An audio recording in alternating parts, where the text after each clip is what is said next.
आने का आकार नहीं बदला जा सकता, ऐसे बिना दुख के भला आपका स्वभाव, आपका आकार कैसे बदला जाएगा। तो ईश्वर तो आपको स्ट्रांग करना चाहते हैं, मजबूत करना चाहते हैं। भगवान आपको अपने लायक बनाना चाहते हैं। वो प्रोसेस है। जिसे आप क्या कहते हैं, हम बड़े दुखी भक्तों को दुख में, वो दुख नहीं है, वो ईश्वर की कसौटी में कस जाने का प्रोसेस है, वो नियम है। चलो बताओ, नरसी जी की बेटी का जब मायरा भरना था तो क्या उनके पास फूटी कौड़ी थी? कुछ नहीं था। और इतना सारा मायरा बेटी की सास ने लिख के दिया था, ये लाओ। लोगों को लगा नरसी तो गरीब है, वो कहां से लाएगा, पर नरसी गरीब नहीं थी। जिसकी दोस्ती, जिसका यार भगवान हो, सुदामा को पागल लोग गरीब कहते हैं, सुदामा के मित्र कृष्ण है, जिसका मित्र कृष्ण हो वो गरीब कैसे हो सकता है। चलो मीरा के नजर से देखते हैं, मीरा की नजरों से देखते हैं। मीरा जी कहती हैं, पायो जी मैंने, बोलो, पायो जी मैंने राम रतन धन, वस्तु अमोलक दी मेरे सतगुरु करी कृपा अपनायो, पायो जी मैंने। अब मीरा की नजर में सोना चांदी की कोई वैल्यू नहीं है, समझना। मीरा की नजर में राम नाम ही धन है। ऐसे सुदामा के जीवन में हीरे मोती जवाहरात रुपया पैसा की कीमत थी ही नहीं। उनके जीवन में तो कीमत कृष्ण नाम की थी।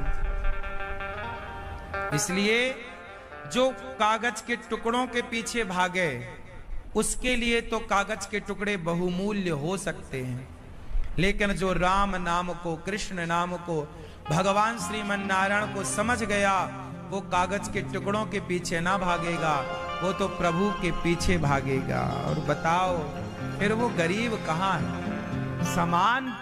सामान्य नजरिए से उसे गरीब कहा जाएगा। लोग कहते हैं भक्त बहुत दुखी होते हैं। बताओ कौन सा भक्त दुखी है, बताओ जरा। यदि वो सच्चा भक्त है, भक्ति सच्ची है, विश्वास पूरा है, श्रद्धा पूरी है, तो मैं लिख कर दूंगा, भक्त दुखी नहीं हो सकता। दुखी वो हैं जो कहते हैं कि मैं भक्त हूं, पर आपकी भक्ति में अभी कसर है, कमी। भक्ति दुख नहीं देती मेरी मां। गन्ना को निचोड़ोगे तो क्या निकलेगा? कड़वा के मीठा। गन्ना को निचोड़ोगे और यदि कड़वा निकल रहा है तो समझ लेना कि ये गन्ना नहीं है। जब गन्ना निचोड़ने से जब मीठा निकले रस, तो समझना कि ये गन्ना है।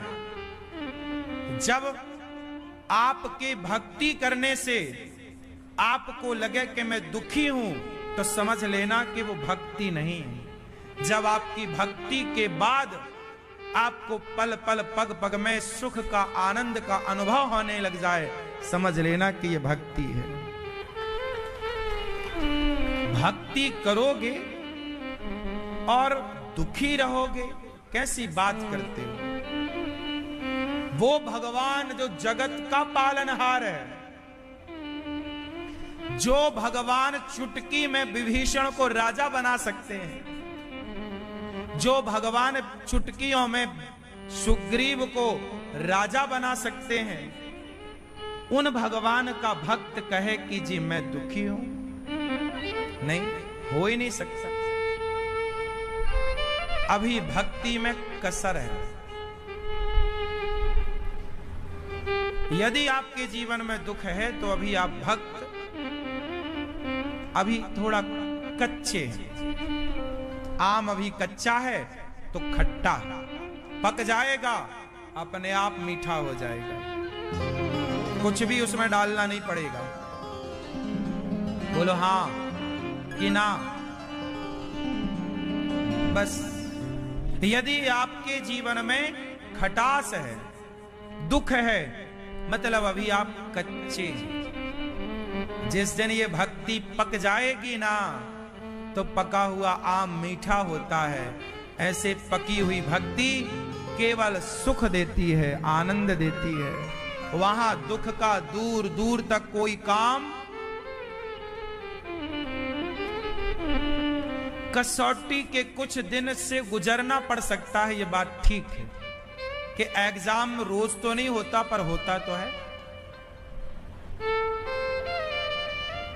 कुछ दिन आपके संघर्ष के हो सकते हैं, लेकिन उन कुछ दिनों में भी विश्वास ना जाए। ये प्रभु कसौटी में कस रहे हैं।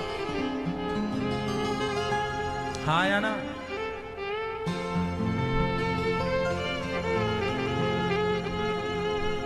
ऐसे भगवान जो हमारा सारा दुख दूर करने वाले, भगवान उनका दुख दूर करते हैं जो भगवान की शरण में जाते हैं। जो जाएंगे दुख दूर होगा, नहीं जाएंगे। मैया यशोदा दीप दान कर रही थी, सारे दिया बह रहे थे यमुना जी में। भगवान किनारे गए और दीपकों को उठा उठा के किनारे रखने। मैया बोली लाला क्या कर रहा? मैया ये दीपक डूब रहे हैं, बचा रहा। अरे लाला हजारों दिया बह रहे हैं, किस किस को बचाएगा? कन्हैया बोले हजारों तो बह रहे हैं माता, जो मेरे पास से गुजरता जाएगा उसको बचाता जाऊंगा। सार में डूबने की स्थिति में, लेकिन जो जो भगवान के पास से गुजरता जाएगा उसको प्रभु बचाते जाएंगे। तो आप अपने आप को भगवान के आसपास ही रखो, चरणों में रखो। प्रभु हम आपके, हे नाथ मैं आपको कभी भूलूं नहीं, तो फिर आपको बचा लिया जाएगा, वरना बाकी तो सब डूब ही रहे हैं।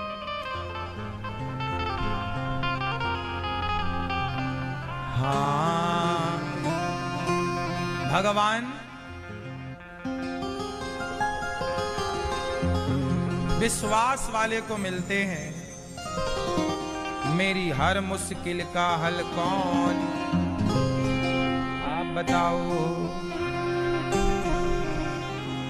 बताओ मुश्किल का हल कौन?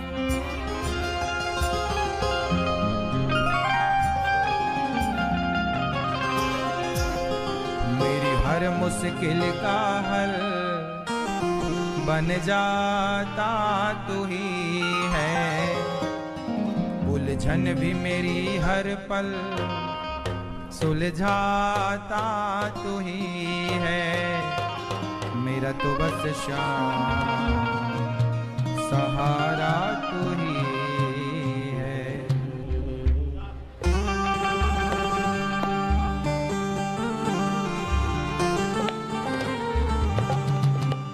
मेरी हर मुश्किल का हल बन जाता तू ही है, उलझन भी मेरी हर पल सुलझाता तू ही।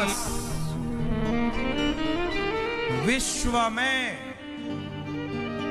विश्व विश्व नहीं विश्व, संधि विच्छेद करेंगे तो आपको पूरा समझ में आएगा। विश्व में जिसका वास है, जिसका विश्व में वास है, उस पर ही विश्वास करना है। जिसका पूरे विश्व में वास है, सब में उसी का वास है, चींटी में हाथी में। तो विश्वास, लोग कहते हैं ना विश्वास कर, मतलब विश्व में वास जिसका है उस पर विश्वास कर। विश्वास के योग्य कौन? मंत्र जाप मम दृढ़ विश्वासा, पंचम भजन सुवेद प्रकाशा। विश्वास हमें तो भगवान पर मोहे तो भरोसो, इन चरणन केरो। हमें भगवान पे भरोसा है, इंसानों पे भरोसा मत किया करो, इंसान बदल जाते हैं। लोग कोई नहीं बदलता तो भगवान। अच्छा ये बताओ, आप जिस पे विश्वास करते हैं वो बदल जाता है कि नहीं? मैया बताओ। अधिकांश, कुछ लोग नहीं भी बदलते, अच्छे लोग होते पर बहुत लोग बदल जाते। ये बात सही है कि झूठी है? दादाजी बताओ। कई बार तो पत्नियां बदल जाती हैं, पति बदल जाते हैं, औलाद बदल जाती है, बच्चे बदल जाते हैं। हाँ या ना? छोटे बच्चे बड़े छोटे में क्या बोलते हैं? माँ हम तुम्हारी बहुत सेवा करेंगे, बहुत प्यार करेंगे। वही बच्चे बड़े होते हैं, बदल जाते हैं। हाँ या ना? छोटे होते हैं बच्चे, कहते हैं हम तुम्हें कभी नहीं छोड़ेंगे। बच्चे, छोटे बच्चे अपने माँ बाप को छोड़ने का तो सोच भी नहीं सकते। 5 साल का बच्चा, 10 साल का बच्चा भला अपने माँ बाप को छोड़ने का सोच भी नहीं सकता। पर वही बच्चे जब बड़े हो जाते हैं तो क्या बोलते हैं? तुमने हमारे लिए किया ही क्या है? बताओ, बदल गए कि नहीं? अरे साहब, दूसरों का क्या कहें, आजकल तो खुद की औलाद बदल जाती है। जब औलाद सगी नहीं हुई तो अब बताओ किस पे भरोसा करें? इसलिए भरोसा क्यों जगत पे करना, जगन्नाथ पर, भगवान पे भरोसा। हे प्रभु, हम तो आपके,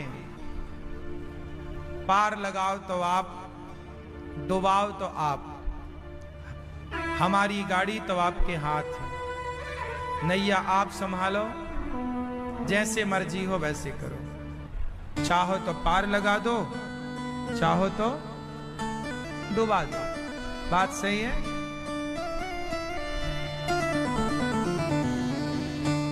सुखदेव भगवान का जन्म हुआ। जन्म लेते ही सन्यासी सन्यास की ओर चले।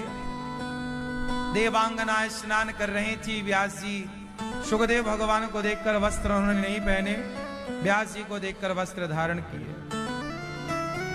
कहा व्यास जी ने, मेरे बेटे को देखकर तुम्हें लाज नहीं आई? बोले आपके बेटे को ज्ञान ही नहीं है कि स्त्री कौन पुरुष कौन। ब्रह्मा की बनाई सृष्टि में सुखदेव भगवान ऐसे हैं, काम क्रोध को जीत रखा है। ऐसे सुखदेव भगवान को नमस्कार करते हैं और राधा सहित श्री कृष्ण को नमस्कार करते हैं। श्री कृष्णाय वयम नमः। 88,000 संत बैठे हैं नैमिषारण्य में। सूत जी आए। सूत जी से शौनक आदि ऋषियों ने कहा कथा सुनाइए। कौन सी कथा सुनाए? मम कर्ण, जो मेरे कानों में रस घोलने का काम करे। मम कर्ण रसायनम, जो रस देने वाली हो, सुख देने वाली हो, ऐसी कथा। कृष्ण प्राप्ति करम शाश्वत साधनम तद्वदाधुना। हमें ऐसी कथा सुनाइए जो कृष्ण की प्राप्ति कराने वाली हो। देखिए जरा, कृष्ण की प्राप्ति कौन करा सकता है? भैया, ओ मोबाइल वाले भैया, कृष्ण की प्राप्ति कौन करा सकता है? हैं? कौन कौन? क्या कह रहे हैं? भक्ति। भगवान की प्राप्ति कौन करा सकता है? भगवान की कथा। भगवान की कथा सुनना ही भक्ति है। भगवान की कथा, आप 3 घंटे कथा सुन रहे हैं, मतलब 3 घंटे भक्ति। भक्ति का मतलब सिर्फ माला जपना नहीं, भगवान का गुणगान सुनना, उनके बारे में सुनना, ये भक्ति है। एक बार देवताओं के राजा कौन है? ये मैया बताएंगी। इंद्र। आप इंद्र को जानती हैं? हाँ? कहां के राजा हैं ये? अमेरिका के?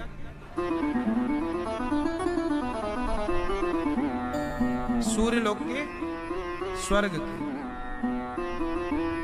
इंद्र जो हैं वो स्वर्ग के राजा हैं। वो स्वर्ग के राजा स्वर्ग को छोड़कर शुकदेव भगवान के पास आए, कहा हमें कथा सुनाओ। ये जो राजा परीक्षित को आप सुना रहे हैं ये हमें सुनाओ। इंद्र ने कहा। शुकदेव भगवान ने कहा आपको क्यों सुनाए? बोले हम अमृत लाए हैं, राजा परीक्षित को अमृत पिला दो, अमर हो जाएंगे, हमें कथा सुना। शुकदेव भगवान हंसे, बोले क्वा सुधा क्वा कथा लोके क्वा कांचा क्वा मणिर महान। अरे राम राम। इंद्र, कहां कांच का टुकड़ा? तुम्हारे स्वर्ग का अमृत कांच का टुकड़ा है, कथा मणि है। इंद्र बोले अरे स्वर्ग में आपने देखा कितना वैभव है। सुखदेव भगवान बोले इंद्र, स्वर्ग के अमृत को पीने से स्वर्ग मिलता है, पर कथा अमृत पीने से, कथा सुनने से स्वर्ग नहीं भगवान मिल जाते हैं। और सुनो, भगवान मिल गए तो स्वर्ग वर्ग बहुत छोटी चीज है। स्वर्ग में क्या रखा? अप्सराएं नाच रही हैं। आपको भोग विलास की कामना है तो स्वर्ग जाओ, क्योंकि वहां तो यही सब रखा है। खूब सुंदर सुंदर अप्सराएं हैं, सुंदर सुंदर वहां पे संसार की सामग्रियां हैं, सुख का पूरा सामान है। सांसारिक सुख लेना है तो स्वर्ग जाओ। लेकिन एक भक्त को ना स्वर्ग नहीं चाहिए। क्या करेगा साधक? भक्त को स्वर्ग नहीं चाहिए, वो तो भगवान के चरण चाहता है। अर्थ न धर्म न काम रुचि, गति न चाहो निर्वाण, जन्म जन्म रति राम पद, यह वरदान नया। हमें अर्थ नहीं चाहिए, धर्म नहीं, काम नहीं, मोक्ष नहीं, जन्म जन्म रति राम। हे प्रभु, जिस योनि में हमारा जन्म हो, आपके चरणों में हमारी प्रीति बनी रहे। स्वर्ग भक्त चाहता ही कब है? स्वर्ग में जाके करोगे क्या? पाना है तो स्वर्ग नहीं, प्रभु आपको पाना है, प्रभु को पाना, भगवान को पाओ, स्वर्ग को नहीं।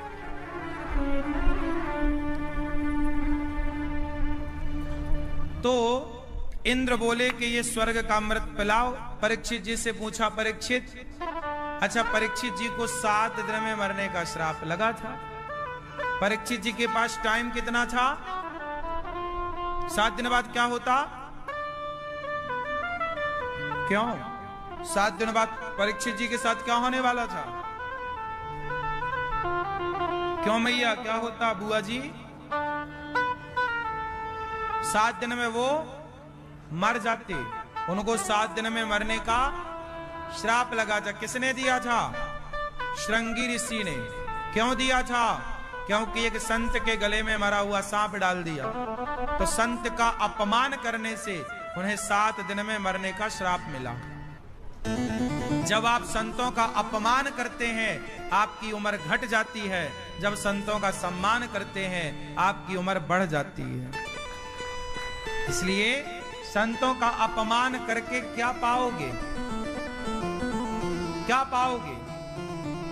आप किसी संत को गाली दो, अपमान करो, क्या पाओगे? कभी धोखे से संतों का अपमान ना हो, क्या पालोगे? किसी भक्त का अपमान ना हो, किसी ब्राह्मण का अपमान ना हो, क्या पाओगे अपमान करके?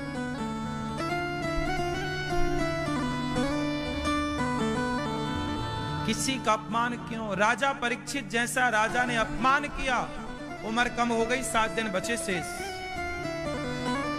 इसलिए अपने बच्चों को ले जाओ, संतों के पांव में गिराओ, आशीर्वाद, संतों के आशीर्वाद से उम्र बढ़ती है। आयुर्विद्या यशो बलम,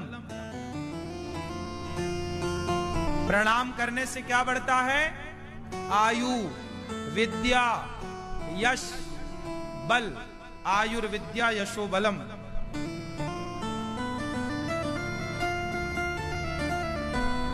मार्कंडेय जी नाम के बालक थे। उनके पिता बहुत बड़े ज्योतिष के ज्ञानी थे। भगवान शिव की कृपा से उन्हें पुत्र हुआ, पर शंकर जी ने कहा कि ये 12 साल में ही मर जाएंगे। ये बालक की आयु कितनी है? अब तो भाई बाप तो चिंतित हो ही जाएगा। भाई जिसका बेटा 12 साल की आयु लेके आया है, तो माता पिता तो चिंतित। वो माता पिता बड़े दुखी हो गए। क्या करें, बच्चा हुआ, पर बच्चे होने की खुशी नहीं थी माता पिता को, क्योंकि पता था कि बस 12 साल में इसकी आयु हो जाएगी पूरी। संतों के पास गए, महाराज बच्चे की आयु कम है, क्या करें? संतों ने कहा कुछ मत करो, सारे संतों को प्रणाम करवाओ। कोई भी संत आए तो कहो बच्चे से प्रणाम करो। अब वो बस यही है, कोई भी संत आए तो प्रणाम। और जब संतों को प्रणाम करोगे तो संत के आशीर्वाद देते हैं, दीर्घजीवी भव। क्या भव? दीर्घजीवी, मतलब बहुत जियो, बहुत आयु। पहले की अम्मा आशीर्वाद देती थी, मेरा बेटा डोकरा होए, मतलब बहुत आयु पाए, है ना? तो संतों को प्रणाम कराया तो संतों ने आशीर्वाद दिया, चिरंजीवी हो, दीर्घजीवी भव, खूब आयु हो। एक बार एक सिद्ध संत आ गए, ना जाने संतों में भी कौन से संत। तो एक संत जी आए, उनको प्रणाम किया बालक ने। उन्होंने कह दिया दीर्घजीवी भव। जैसे ही आशीर्वाद दिया तो उन्होंने, पिता ने कहा गुरुजी आपने कह दिया दीर्घजीवी भव, और ये 12 साल का कल पूरा हो जाएगा, कल इसको मरना है, और आपने आशीर्वाद दिया दीर्घजीवी जीने का। अब बताओ कि आपका आशीर्वाद सच्चा है कि झूठा है? संत जी बड़े तपस्वी थे। संत जी ने साधना के बल पर ब्रह्मा जी से संपर्क किया। हे ब्रह्मदेव, इस बालक की आयु तो पूरी हो रही है, पर आशीर्वाद निकल चुका है दीर्घजीवी का। क्या संतों के वचन को आज आप मिथ्या होने देंगे? क्या संतों का आशीर्वाद भी मिथ्या हो जाएगा? क्या फलीभूत नहीं होगा? लो भैया, वो संत के तप, उन्होंने कहा कि मैंने जितनी तपस्या की हो उस तपस्या का पुण्य इस बालक को मिले और उस तपस्या के बल पर इसकी आयु बढ़ जाए। अब आपको बताएं कि जो 12 साल में मरने वाला बालक था वो मार्कंडेय ऋषि बने, और जैसे हनुमान जी अमर हैं ऐसे मार्कंडेय जी अमर हो गए। किसके प्रभाव से? केवल संतों को प्रणाम करने के प्रभाव। इसलिए ब्राह्मण हो, संत हो, भक्त हो, सबको प्रणाम करो।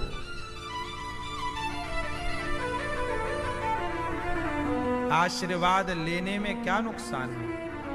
आजकल के बच्चे आशीर्वाद भी नहीं ले पाते बेचारे, उनको प्रणाम करना तक तो आता नहीं है, घुटने छूते हैं ऐसे। घुटने छुओगे तो घुटनों में तो रोग होता है, रोग मिलेगा, आशीर्वाद क्या मिलेगा? जब तक आशीर्वाद देने वाला देता तब तक वो भाग जाता है। प्रणाम कैसे किया जाना चाहिए जानते हो? नहीं? कैसे प्रणाम करना चाहिए पता है? हाँ या ना?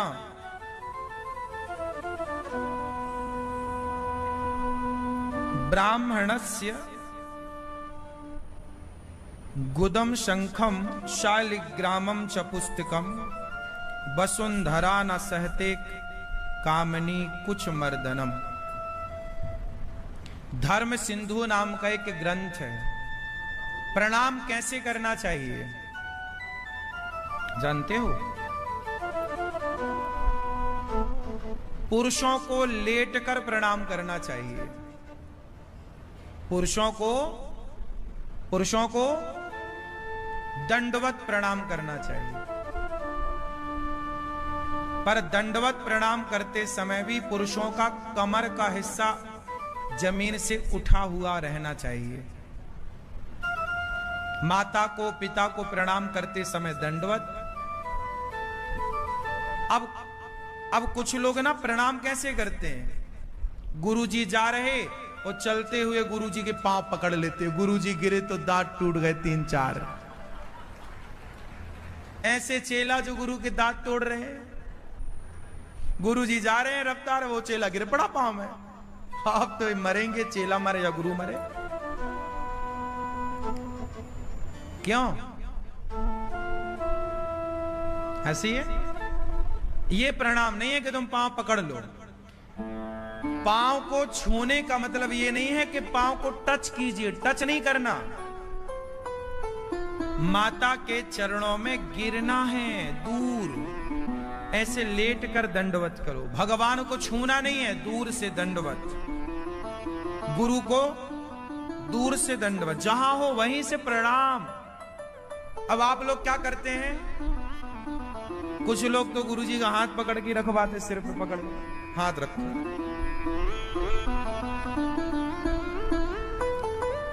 जहां हो वहीं से प्रणाम, वहीं से आशीर्वाद। जैसे आप वहां बैठे हैं, हम यहां बैठे हैं, हम यहीं से आप सबको प्रणाम करें। हम यहीं से आप सबको प्रणाम करें। हो गया प्रणाम। आप बेटे हो तो अपनी मां के चरणों में लेट जाओ। पुरुष पिता है तो पिता के चरणों में लेटो। पति है। अच्छा, स्त्रियां कैसे प्रणाम करें? स्त्रियों को लेटकर प्रणाम करना चाहिए या नहीं? बोलो। स्त्रियों को कदापि लेटकर प्रणाम नहीं करना चाहिए। घुटनों को जमीन में रखकर मस्तक को जमीन पर टिकाना चाहिए। स्त्रियों को दंडवत प्रणाम नहीं करना चाहिए।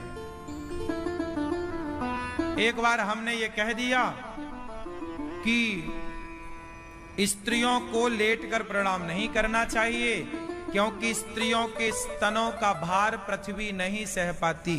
तो इस बात का बहुत लोगों ने मजाक उड़ाया, जबकि ये बात ग्रंथों में लिखी पाई गई है।